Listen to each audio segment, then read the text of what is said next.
mentioned that there are some key things the WHO didn't put in their press release, but happened to mention in regards to surveillance, increasing surveillance?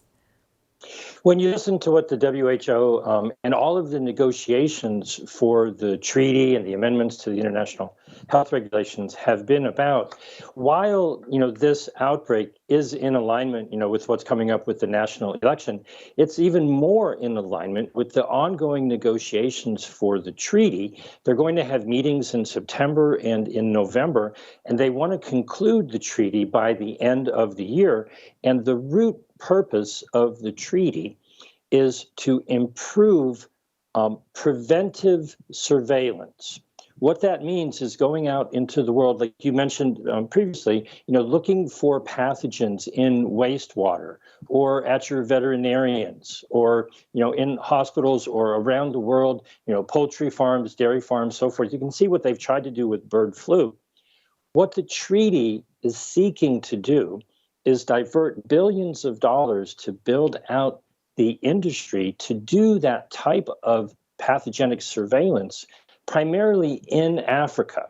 The reason why the negotiations were called for was to have geographically distributed manufacturing so that nations could have what they would like to have access.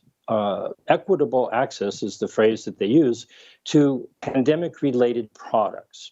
And so while there is a truth to that need, essentially what this is playing into is this is a living theater to show why they believe the treaty should go through. And what it really amounts to is an enormous build out of big pharma. They want more manufacturing for PCR test kits.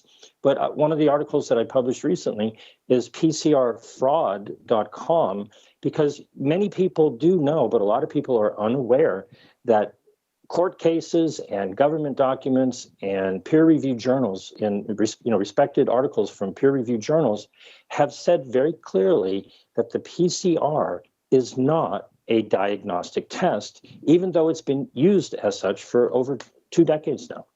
What makes me suspicious about this hysteria about monkeypox, mpox?